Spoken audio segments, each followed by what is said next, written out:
শঙ্করনারায়ণ তরিতপদে উঠিয়া গিয়া দেবীর পথ রোধ করিয়া দাঁড়াইলেন।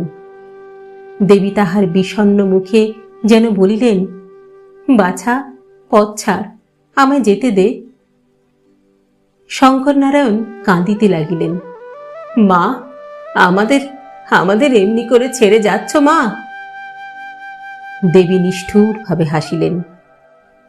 নিত্য না খেয়ে তোমার পুজোর আয়োজন করেছি মা, তবু তবু তোমার ক্ষুধা দূর হয়নি? দেবী বলিলেন, না, আমি আমি রক্ত চাই। রক্ত? কার রক্ত মা? তোর ছেলে।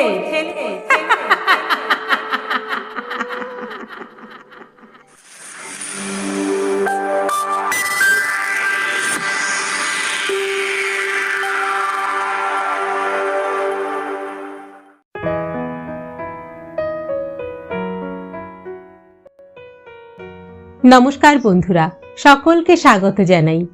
আমি রাকা, আর আপনারা শুনছেন কথা ও কাহিনী বাই রাকা। বন্ধুরা, আজ আমি আবারও চলে এলাম আমার গল্পের সম্ভার নিয়ে। আজ আপনাদের শোনাবো শ্রদ্ধেয় সাহিত্যিক বিভূতিভূষণ বন্দ্যোপাধ্যায়ের একটি জনপ্রিয় ছোট গল্প, অভিশাপ। গল্প পাঠ ভালো লাগলে একটা ছোট্ট লাইক করে যাবেন কিন্তু। আর আমাদের চ্যানেলে আজকে যারা প্রথমবারের জন্য এসেছেন সেই সব নতুন বন্ধুদের উদ্দেশ্যে বলি, আমাদের গল্প পাঠ যদি আপনাদের একটুও ভালো লাগে তাহলে আমাদের চ্যানেলটি সাবস্ক্রাইব করতে ভুলবেন না কিন্তু। আমাদের এই চ্যানেলে আপনি শুনতে পারবেন এমন কিছু ভালো লাগা গল্প যাকে অবলম্বন করে চলা যায় বহু দূর পথ। আসুন এবার তাহলে গল্পে ফেরা যাক। শুরু হচ্ছে শ্রদ্ধেয় সাহিত্যিক বিভূতিভূষণ বন্দ্যোপাধ্যায়ের অভিশাপ।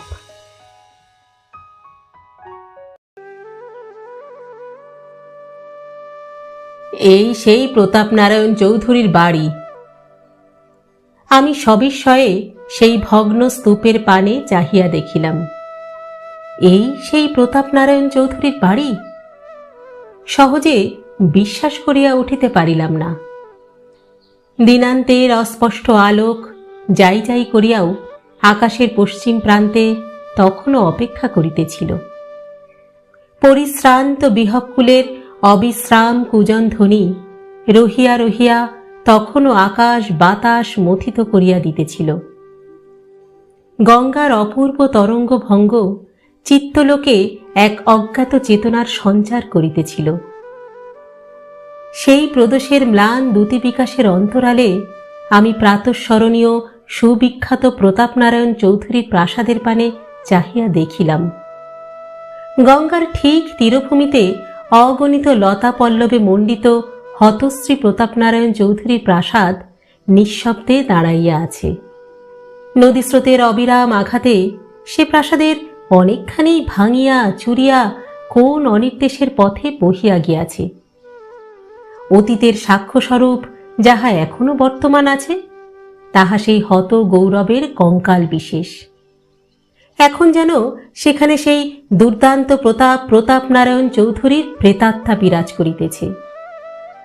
প্রকৃতি তাহাকে আজ নিজের হাতে সাজাইয়া দিয়াছে।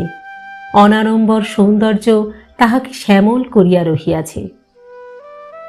গঙ্গার বক্ষে একটিমাত্র নৌকা পাল তুলিয়া পাশ দিয়া বহিয়া চলিয়াছিল। একটি মাঝি গান গাহিতেছিল। তাহার সেই ক্লান্ত কণ্ঠস্বর সন্ধ্যা প্রকৃতির নিঃশব্দতার বক্ষ চিরিয়া চিরিয়া কোন দূরান্তের এক অপূর্ব সাড়া বহিয়া আনিতেছিল।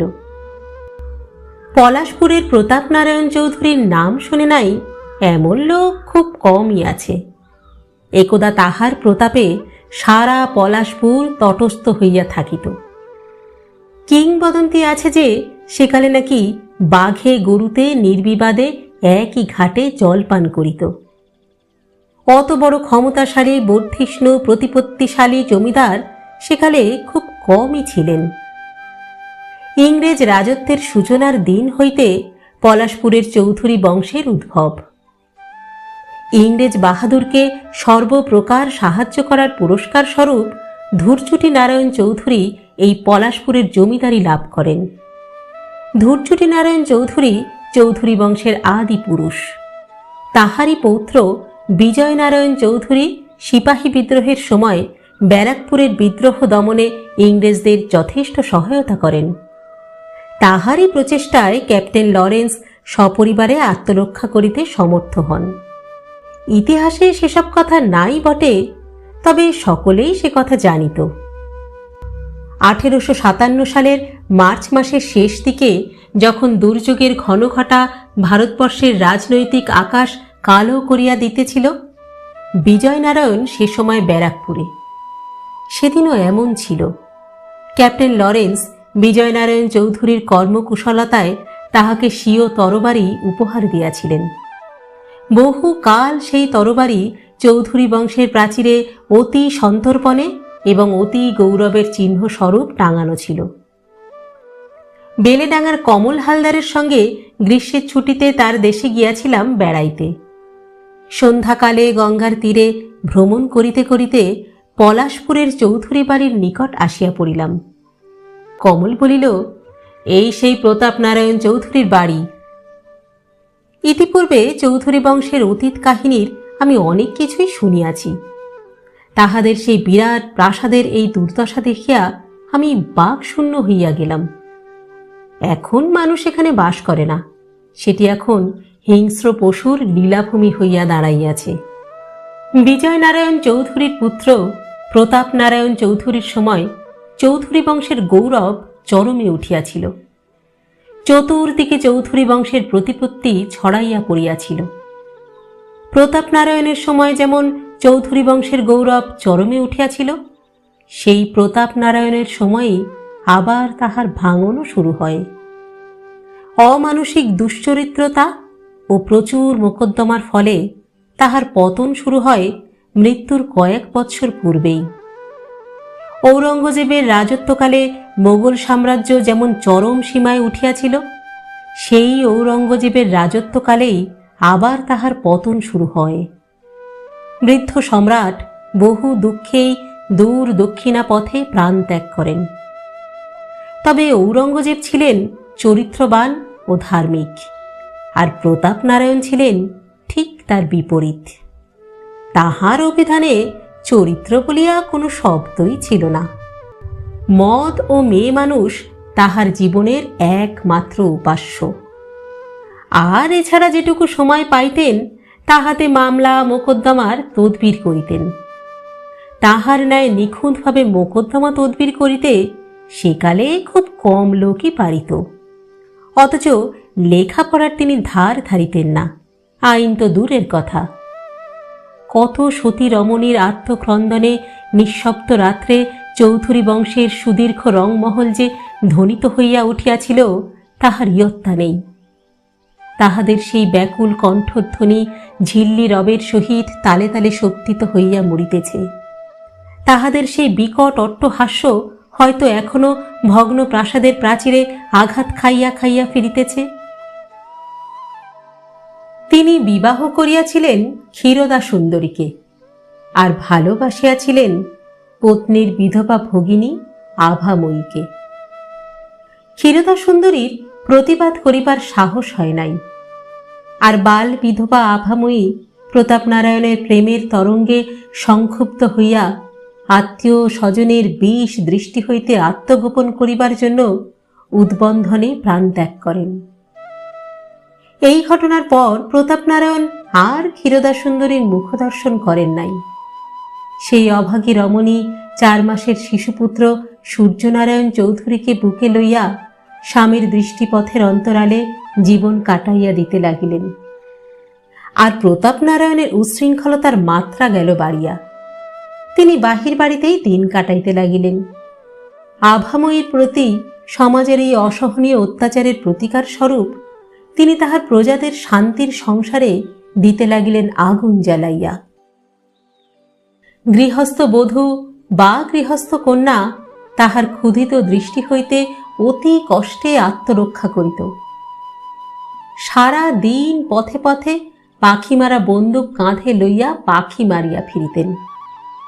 সে পথে কোনো স্ত্রীলোকের বাহির হইবার সাহস ছিল না। আর তাহার সঙ্গে থাকিত কানা কালু সর্দার। কানা হইলে কি হয়, চক্ষুষ্মানকেও সে হার মানাইতে পারিত। তাহার তীক্ষ্ণ বুদ্ধির বলে প্রতাপনারায়ণের ক্ষুধা নিবৃত্ত হইত সহজেই। ইংরেজ রাজত্বের এমন বাধা ধরা আইন তখন ছিল না। প্রতাপনারায়ণের মহল্লায় তাহার বিখ্যাত লাঠিয়ালদের দৌলতে কাহারও টু শব্দটি করিবার সামর্থ্য ছিল না। লাঠির জোরেই রাজ্য জয় হইত, আর লাঠির জোরেই রমণীর সতীত্ব লুণ্ঠন হইত। কিন্তু প্রতাপনারায়ণ স্ত্রীলোকদের ঘৃণা করিতেন সর্বাত্মকরণে। নারী নরকের দ্বার, সেই নারী তাহার জীবনে দিয়াছিল দাবানল জ্বালাইয়া। সেবারে দুরন্ত বর্ষার এক অবিশ্রান্ত ধারাপতনের দিনে কালু কোথা হইতে এক অজ্ঞাত নামা রমণীকে বহিয়া আনিল। রাত্রি তখন 10টা।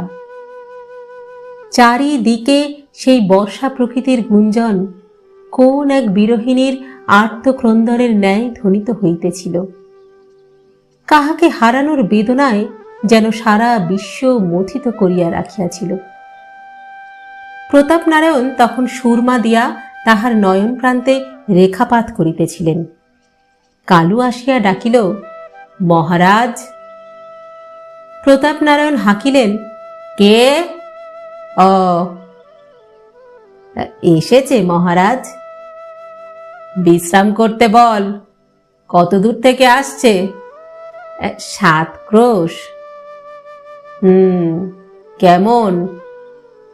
আপনার প্রসাদ পাবার উপযুক্ত মহারাজ। আচ্ছা, উত্তম। প্রতাপনারায়ণ দ্রুত সাজ সমাধা করিয়া প্রমোদ গৃহে উপস্থিত হইলেন। অভাগিনী তখন সেই বিলাস গৃহের এক কোণে বস্ত্রখণ্ডে সর্বাঙ্গ আবৃত করিয়া কাঁদিয়া মরিতেছিল। মনুষ্য পদশব্দে সে প্রতাপনারায়ণের পানে চাহিয়াই বিকট শব্দে আঁতকাইয়া উঠিল। তাহার আয়ত আখি, সর্বোপরি তাহার সেই ভীতি সুন্দর দেহলতা প্রতাপনারায়ণের প্রাণে এক উন্মাদনা জাগাইয়া দিল।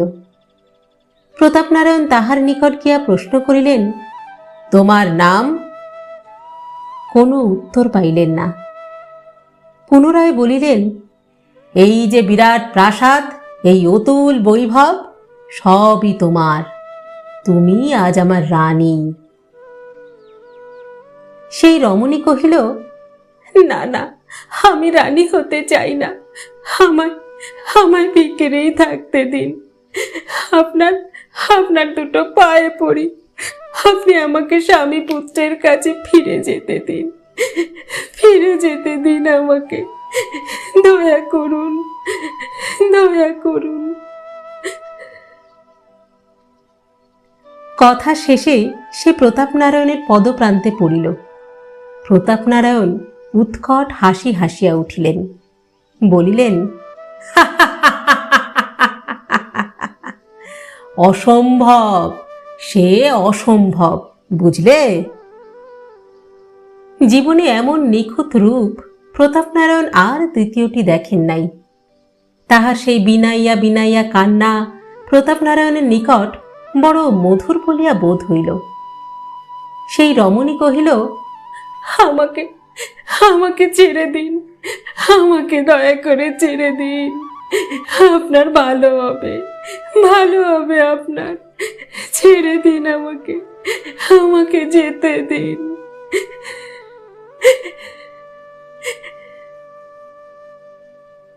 প্রতাপনারায়ণ হা হা করিয়া হাসিতে লাগিলেন, বলিলেন, আমার ভালো? আমার ভালো আমি চাই না, বুঝলে?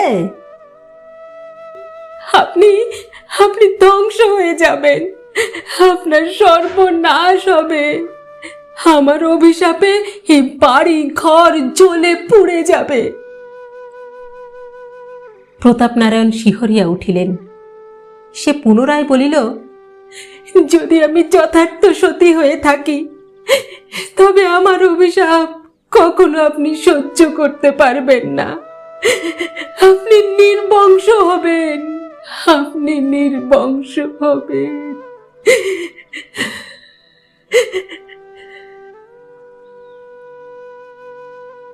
অবলা রমণীর যে এমন করিয়া মানুষকে অভিশাপ দিবার ক্ষমতা আছে, ইহা ছিল প্রতাপনারায়ণের বিশ্বাসের অতীত। কিন্তু তিনি পরিণামদর্শী ছিলেন না আদৌ। তিনি ওই অবলার সাবধান বাণী শুনিলেন না। এই তাহার জীবনের শেষ শিকার।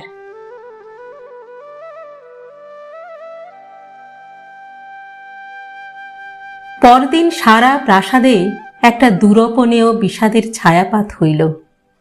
সেদিন হইতে সেই রমণী আর উঠিল না বা আহার করিল না। 2 দিন পূর্ব হইতেই সে উপবাস করিতেছিল। তিল তিল করিয়া সে শুকাইয়া মরিতে লাগিল। সকলে মুখ বিস্ময়ে অভাগীর পানে চাহিয়া রহিল। প্রতাপনারায়ণ ভয় ব্যাকুল চিত্তে গৃহত্যাগ করিয়া চলিয়া গেলেন। উহার বিষাক্ত দীর্ঘশ্বাস সহ্য করিবার সাহস তাহার ছিল না। 3 দিন 3 রাত্রি অসহ্য যন্ত্রণা ভোগ করিয়া অভাগিনী প্রাণত্যাগ করিল। পরিশেষে রানীশ্রী ক্ষীরোদা সুন্দরীও তাহার দীর্ঘকালের সুচিতা ত্যাগ করিয়া এই নরককুণ্ডে আসিয়াছিলেন অভাগিনীর কাছে ক্ষমা প্রার্থনা করিতে, স্বামীর মঙ্গল কামনায়। কিন্তু তাহার সে প্রচেষ্টা ব্যর্থ হইল। যদি আমি যথার্থ সতী হয়ে থাকি, তবে চৌধুরী বংশ ধ্বংস হয়ে যাবে, চৌধুরী বংশ ধ্বংস হয়ে যাবে। এই বলিয়া সেই তেজস্বিনী নারী শেষ নিঃশ্বাস ত্যাগ করিল। এই ঘটনার 7 দিন পর প্রতাপনারায়ণ ফিরিয়া আসিলেন, কিন্তু জীবিত নয়, মৃত। পথে তাহার সর্পাঘাতে মৃত্যু হইয়াছে। সূর্যনারায়ণও পিতাকে অনুসরণ করিয়া চলিলেন। অল্প বয়সে সম্পত্তির মালিক হইয়া মো সাহেবের সহায়তায় তাহার ক্ষয়িষ্ণুপ্রায় সম্পত্তি ক্রমে ক্রমে নিঃশেষ হইয়া আসিতে লাগিল। পিতার ন্যায় তিনিও ছিলেন অপরিণামদর্শী। ভবিষ্যতের কথা ভাবিবার অবকাশ তাহার ছিল না। পরশ্রীতে লোভ তাহার ছিল না সত্য, তবে তাহারও নেশা ছিল। শহর অঞ্চল হইতে সব বিখ্যাত বাইজি আনার নেশা তাকে পাইয়া বসিয়াছিল। তাহার জন্য তিনি মুক্ত হস্তে ধনব্যয় করিয়া যাইতেন। লখনৌ, দিল্লি, আগ্রা, বেনারস, লাহোর, বোম্বাই, কলিকাতা ইত্যাদি শহরের সুপ্রসিদ্ধা বাইজিকুলের পদরেণুপাতে তিনি তাহার পিতৃপিতামহলের পবিত্র প্রাসাদ ধন্য করিতে মাতিয়া উঠিয়াছিলেন। তিনি দিন রাত তাহাদের সুরলহরীর ও রূপমাধুরীতে মগ্ন হইয়া থাকিতেন।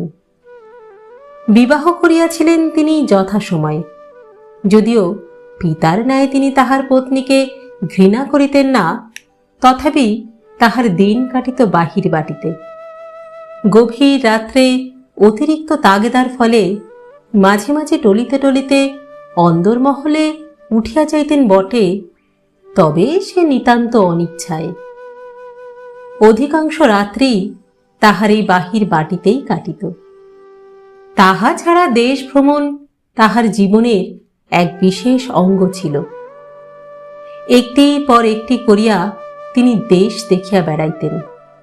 কত তীর্থক্ষেত্রে গিয়াছেন, অথচ দেবতা দর্শন করেন নাই। দেব মন্দিরের নিকট হইতে তিনি ফিরিয়া আসিয়াছেন। বলিতেন, জীবনে তো অনেক পাপ করেছি, মিথ্যে পবিত্র দেব মন্দির আর কলুষিত করি কেন? অকস্মাৎ একদিন সূর্যনারায়ণ কাহাকেও কিছু না বলিয়া কহিয়া অতি অসময়ে বিচূষিকা রোগে দেহ ত্যাগ করিলেন। মৃত্যুকালে তিনি তাহার নাবালক পুত্র শঙ্কর নারায়ণ চৌধুরীকে দেনার দায়ে আকণ্ঠ ডুবাইয়া যাইতে কুণ্ঠিত হন নাই। শঙ্কর নারায়ণ যখন সাবালক হইলেন, তখন তিনি তাহার সম্পত্তির মধ্যে তাহাদের প্রাচীন বসত বাটি ছাড়া আর কিছুই দেখিতে পাইলেন না। চারিদিকে রায়ের পথ রুদ্ধ হইয়াছিল। বনেদি বংশের ধ্বংসাবশেষ হইতে চৌধুরী পরিবার বিভীষিকার ন্যায় দাঁড়াইয়া রহিল। গহনা বিক্রি করিয়া শঙ্কর নারায়ণ মানুষ হইয়া উঠিলেন। তিনি কিন্তু মানুষ হইলেন তাহার পিতা বা পিতামহের বিপরীত প্রকৃতি লইয়া। ইংরেজি শিক্ষার তিনি ধার ধারিলেন না, তবে অবিচলিত চিত্তে সংস্কৃত অধ্যয়ন করিয়া যাইতে লাগিলেন। তাহার মধ্যে কেমন যেন ধর্মভাব জাগিয়া উঠিল। তিনি অল্প বয়স হইতেই অত্যন্ত ধার্মিক হইয়া পড়িলেন। সামাজিক আচার অনুষ্ঠানে তাহার প্রগাঢ় শ্রদ্ধা। গৃহদেবতা লক্ষ্মী জনার্দনের পূজায় ক্রমে ক্রমে তিনি আত্মনিয়োগ করিলেন। তিনি ছিলেন অত্যন্ত গম্ভীর প্রকৃতির মানুষ। কাহারও সঙ্গে বড় একটা কথা কহিতেন না।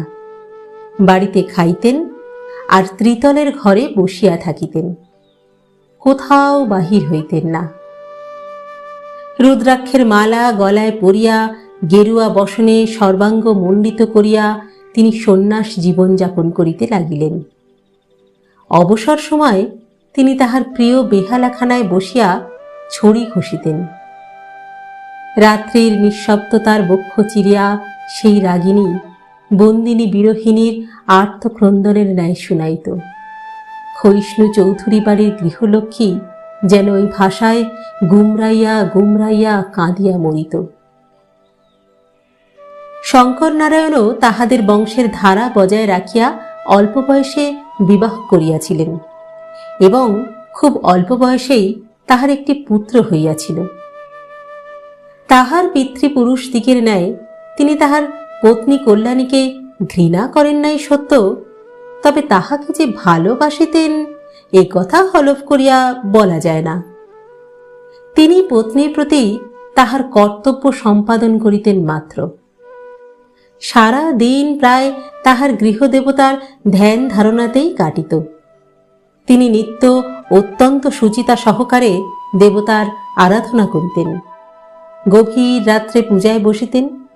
যাহা জুটিত সেই সামান্য দুটি সাকান্ন মুখে দিয়া তিনি আবার সেই ত্রিতলের গৃহে যাইতেন। বাড়ি হইতে বাহির হইতেন না আদৌ। দিন দিন চৌধুরী বংশ যে নিশ্চিহ্ন হইবার পথে আগাইয়া যাইতেছে তাহা দেখিয়া তিনিও ধীরে ধীরে শুকাইতে লাগিলেন। আর ততই তাহার গৃহদেবতার পূজার মাত্রাও গেল বাড়িয়া। তিনি পাগলের মতো হইয়া গেলেন। তাহার জীবনের একমাত্র কামনা হইল বিত্ত চাই, অর্থ চাই, ঐশ্বর্য চাই। তিনি কেবল প্রার্থনা করিতেন দেবতা আবার যেন চৌধুরী বংশের নষ্ট সম্পদ ফিরাইয়া দেন। এহেন কালে একদা চৈত্রের এক অমাবস্যা রজনীতে শঙ্কর নারায়ণ স্বপ্ন দেখিলেন যেন তাহার গৃহলক্ষ্মী চৌধুরী বংশ ত্যাগ করিয়া যাইতেছেন। তাহার অপূর্ব জ্যোতিতে বিশ্বভুবন আলোকিত। একটি সুস্নিগ্ধ বাতাসে দিগন্ত ভরিয়া গিয়াছে। শঙ্কর নারায়ণ তরিতপদে উঠিয়া গিয়া দেবীর পথ রোধ করিয়া দাঁড়াইলেন। দেবী তাহার বিষণ্ণ মুখে যেন বলিলেন, বাছা, পথ ছাড়, আমায় যেতে দে। শঙ্কর নারায়ণ কাঁদিতে লাগিলেন। মা, আমাদের আমাদের এমনি করে ছেড়ে যাচ্ছ মা? দেবী নিষ্ঠুর ভাবে হাসিলেন। নিত্য না খেয়ে তোমার পুজোর আয়োজন করেছি মা, তবু তবু তোমার ক্ষুধা দূর হয়নি? দেবী বলিলেন, না, আমি আমি রক্ত চাই। রক্ত? কার রক্ত মা? তোর ছেলে।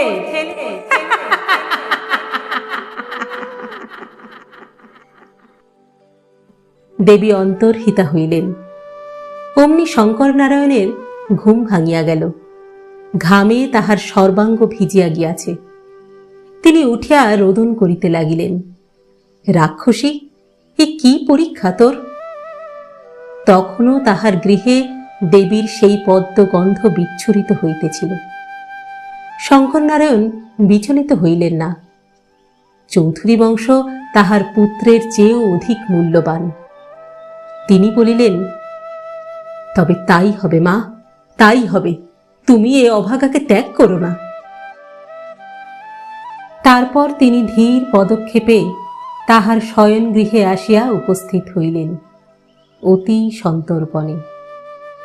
কল্যাণী তখন ঘুমাইতেছিলেন, আর তাহার পুত্র মাতার স্তন্য পান করিতেছিল ঘুমন্ত অবস্থায়। শঙ্করনারায়ণ অত্যন্ত ধীরে ধীরে সেই খোকাকে মাতার বক্ষ হইতে ছিনাইয়া আনিলেন। কল্যাণী সারা দিনের পরিশ্রমে ক্লান্ত হইয়া ঘুমাইতেছিলেন। তিনি একবার পাশ ফিরিয়া শুইলেন মাত্র। শঙ্করনারায়ণ খোকাকে পরম স্নেহে তাহার বুকের মধ্যে করিয়া গৃহ হইতে বাহির হইয়া আসিলেন। শো শো শব্দে সারা প্রকৃতি যেন উন্মাদ তাণ্ডবে মাতিয়া উঠিয়াছিল। খোকা পিতার বাহু মধ্যে ঘুমাইতে লাগিল। তারপর খোকাকে গৃহদেবীর সম্মুখে তিনি নিজে হাতে বলি দিলেন। একবার সে হয়তো কাঁদিয়াছিল, কিন্তু বাহিরের সেই ঝড়জলের মধ্যে সে কান্না হয়তো আর শোনা যায়নি। রক্তধারায় সারা গৃহ ছাইয়া গেল। ভয়ে বিস্ময়ে তিনি কিন্তু দিশেহারা হইলেন না, বা বেদনায় মুশরাইয়াও পড়িলেন না। হোমের জন্য যে বালি ছিল, তাহা আনিয়া সারা রাত্রি তিনি সেই রক্ত চিহ্ন মুছিতে লাগিলেন।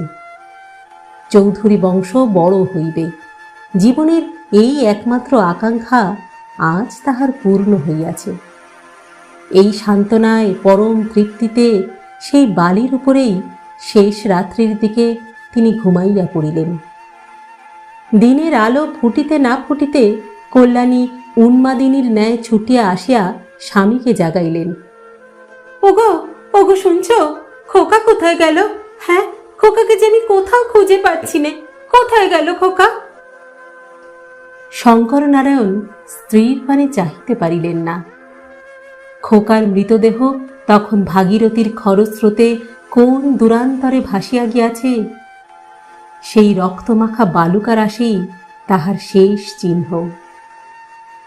কল্যাণী আবার ডাকিলেন, ওগো, ওগো কথা কও, কথা কও, আমার খোকাকে এনে দাও। আমার খোকা কোথায় গেল? ওগো, তুমি কথা কও, কোথায় গেল আমার খোকা? কোথায় গেল?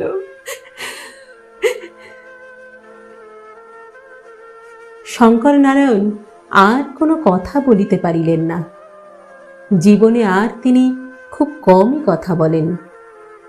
যাহা হোক, ব্যাপারটা আর চাপা রহিল না। বুদ্ধিমতী কল্যাণী ক্রমে ক্রমে সমস্ত ব্যাপারে অবগত হইলেন।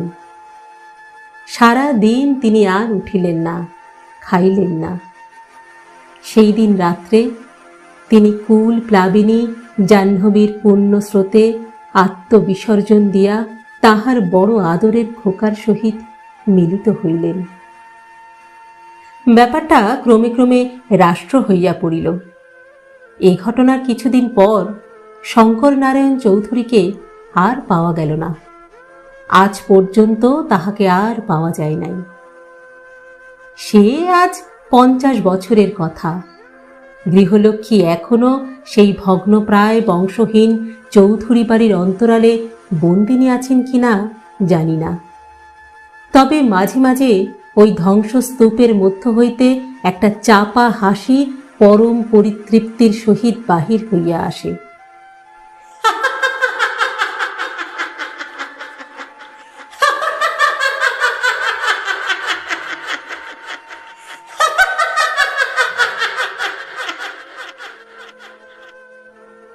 সেদিনও এমনি ঝড় উঠিয়াছিল। সেদিনও পশ্চিমের আকাশে একটা কালো মেঘ দিগন্ত ছাইয়া রহিয়া রহিয়া কাঁদিয়া মরিতেছিল। সেদিনও হয়তো ওই শ্মশান ঘাটের নিষ্পত্র ঝাউ গাছটার মাথায় বসিয়া একটা শকুন আর্ত কণ্ঠে চিৎকার করিয়া মরিতেছিল।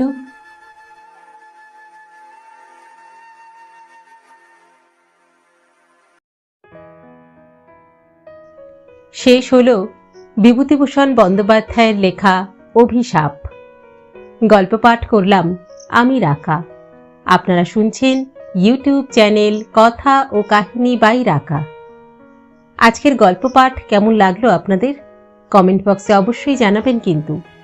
আর গল্প পাঠ যদি ভালো লাগে তাহলে অবশ্যই একটি ছোট্ট লাইক করে যেতে ভুলবেন না কিন্তু। আপনাদের এই একটি লাইকের মূল্য আমাদের কাছে অনেক। আজকে তাহলে এখানেই বিদায় চেয়ে নিচ্ছি। পরবর্তী গল্প নিয়ে ফিরে আসবো খুব শীঘ্র। ততদিন সকলে সুস্থ থাকবেন, ভালো থাকবেন এবং অবশ্যই আমাদের সঙ্গে থাকবেন। নমস্কার।